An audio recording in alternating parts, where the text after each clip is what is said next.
Adjustment பண்ணிக்கிட்டா இருந்தாதான் உங்களுக்கு பதவி கிடைக்கும். நீங்க அந்த போலீஸ் அதிகாரியோட செக்ஸ் வச்சுக்கிட்டாதான், அவரை காதலிச்சாதான், அவரை லவ் பண்ணாதான் உங்களுக்கு உயர் பதவி கிடைக்கும்னு தமிழ்நாட்டில் இருக்கக்கூடிய அத்தனை பெண்களையும், பெண் காவலர்களையும், பெண் எஸ்ஐக்களை பேசுறாருன்னா இது எவ்வளவு பெரிய அயோக்கியத்தனம்.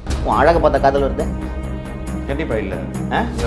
போற இடத்துல எல்லாம் woman constable, woman sub inspector, woman டிஎஸ்பியாவும் லவ் பண்றாங்க, சபார்டினேட்ஸா லவ் பண்றாங்க. என்ன அழக பார்த்தா இவன் கூட அட்ஜஸ்ட் பண்ணிட்டு இருந்தானா நல்ல போஸ்டிங் கிடைக்குன்றது தானே. அதுவும் முதலமைச்சரை டேக் பண்ணி சவால் விடுற, என்ன கைது பண்ணி பாருங்கன்ற.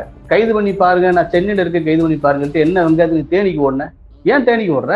தைரியமானால் சென்னையில உட்கார வேண்டியதானே, ஆபீஸ்ல வாசல் உட்கார, வாங்க கைது பண்ணுங்கன்னு போக வேண்டியதானே.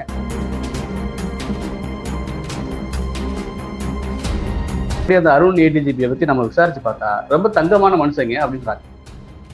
ரொம்ப நேர்மையான அதிகாரி, ரொம்ப நேர்மையான அதிகாரி அப்படின்னு சொல்றாங்க.